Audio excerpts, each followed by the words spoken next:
નમસ્તે સહૃદય મિત્રો.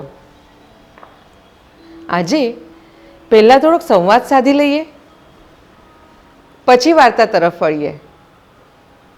ભણતર અથવા તો અભ્યાસ, એનું મહત્ત્વ આપણે સૌ જાણીએ પણ છીએ અને માનીએ પણ છીએ. પણ ભણતર એટલે શું? ફક્ત ભણવાને જ ભણતર કહેવાય? જે આંતરિક સૌંદર્ય ખીલવે એ સાચું ભણતર, એ સાચો અભ્યાસ. અને આ માનવું છે લેખિકા કાજલજી ચૌહાણનું, જેમની વાર્તા યુવાન સપનાની પાંખો આજે હું આપની સમક્ષ રજૂ કરવાની છું.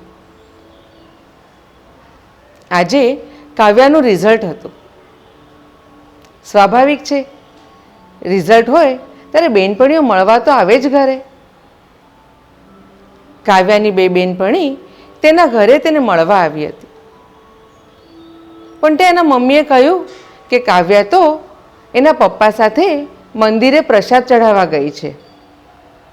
તમને ખબર છે, અમે માનતા રાખી હતી, જો કાવ્યાને સારા માર્ક્સ આવે ને તો મંદિરે પ્રસાદ ચઢાવશું, અને જો 90% ઉપર આવશે ને તો 1 કિલો પ્રસાદ ચઢાવશું.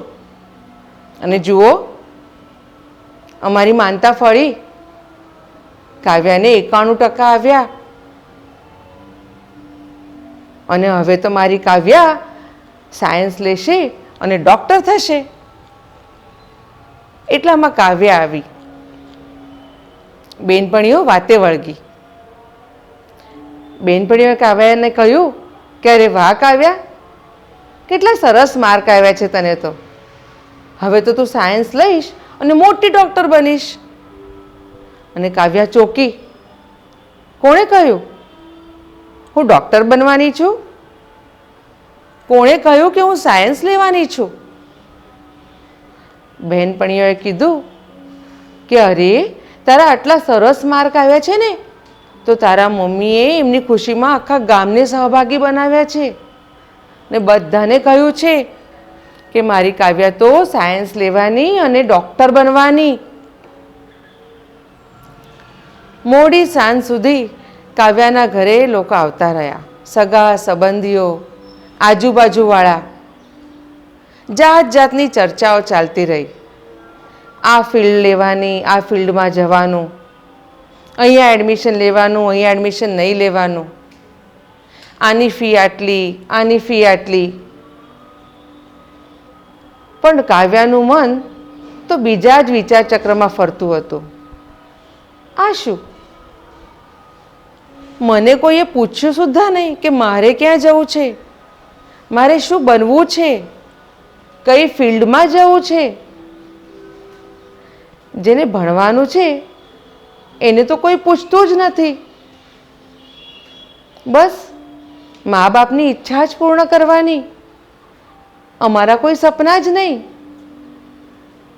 અને એક ગાડરિયા પ્રવાહમાં તણાતા જવાનું. પોતાની સપનાની તો કોઈ કિંમત જ નહીં. કાવ્યાને વાંચન અને લેખનનો ખૂબ જ શોખ હતો. વાંચતી વખતે એ અલગ જ દુનિયામાં ખોવાઈ જતી હતી. એને આ ફિલ્ડમાં આગળ વધવું હતું. પણ મા બાપનું સપનું પણ તો પૂર્ણ કરવું હતું. 3 દિવસ પછી કાવ્યાને વિદ્યાનગરની હાઈસ્કૂલમાં એડમિશન મળી ગયું.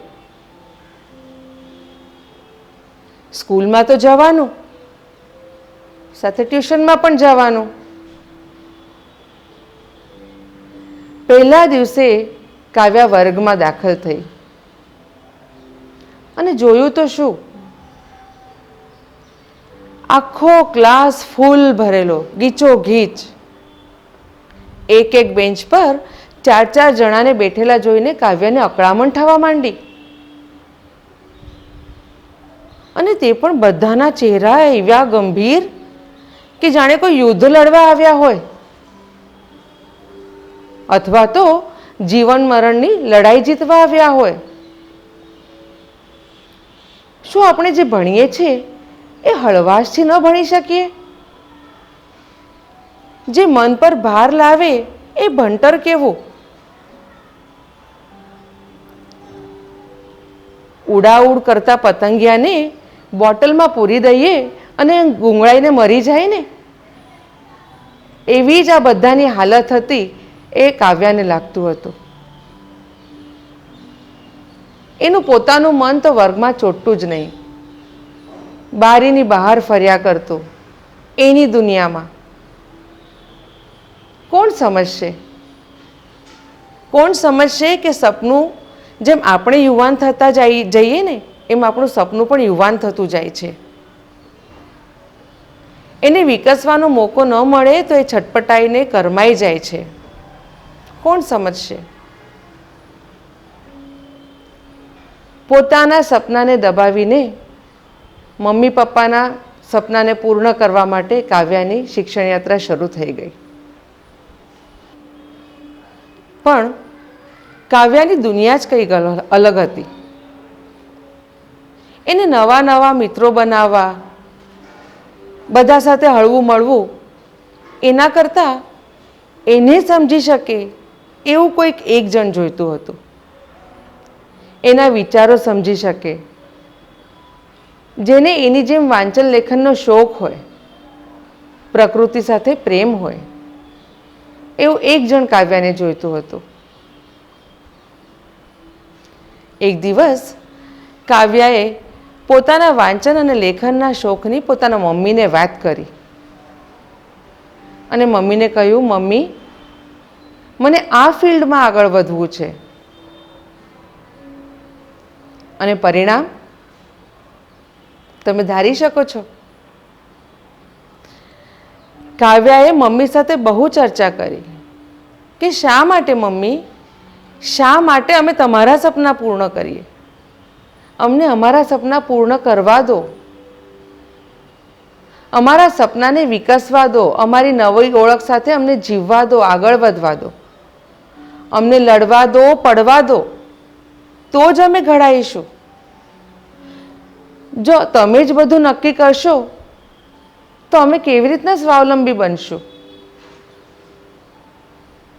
અને બધા એક જ ફિલ્ડમાં આગળ વધે મમ્મી, તો એ ફિલ્ડમાં કેટલી બેરોજગારી વધે. મારે સંવેદનહીન મશીન નથી બનવું મમ્મી, મને મારી પોતાની ઓળખ સાથે એક નવી દિશા શોધવા દો. પણ મમ્મીને આ બધી જ વાતો નકામી લાગતી હતી. એટલે કાવ્યાએ મમ્મી સાથે વધારે દલીલ ન કરતા અભ્યાસમાં ધ્યાન આપવાનું શરૂ કર્યું.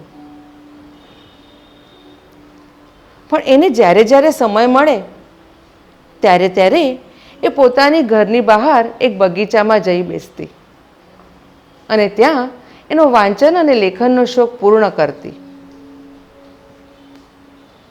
એ બગીચામાં જ એક દિવસ એને એની જ વિચારસરણીવાળો એક યુવક મળ્યો, જે ફોટોગ્રાફર હતો અને પોતાનું સપનું પોતાની રીતે જીવતો હતો. એની સાથે વાતો કરીને કાવ્યાના વિચારોને એક નવું બળ મળ્યું, એક નવી ઉર્જા મળી. એના સપનાની પાંખોને એક નવી ઉડાન મળી અને કાવ્યાએ નક્કી કર્યું કે હા, હું મારા મમ્મી પપ્પાનું સપનું તો પૂર્ણ કરીશ જ, પણ મારા પોતાના સપનાને પણ કરમાવા નહીં દઉં. હું મારું પોતાનું સપનું પણ પૂર્ણ કરીશ. અને કાવ્યાની નજર બારીની બહાર એક સમડી પર ગઈ.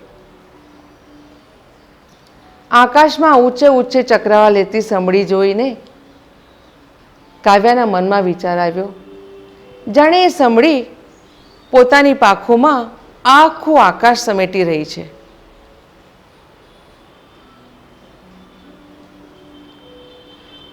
કોઈએ ખૂબ સુંદર કહ્યું છે કે આપણું સંતાન અથવા તો આપણું બાળક ખૂબ જ તેજ ગતિથી દોડી શકે છે, પણ ત્યારે જ જ્યારે આપણે એની પીઠ પરથી ઉતરી જઈએ. તો આ હતી આજની વાર્તા યુવાન સપનાની પાંખો, જેના લેખિકા છે કાજલજી ચૌહાણ.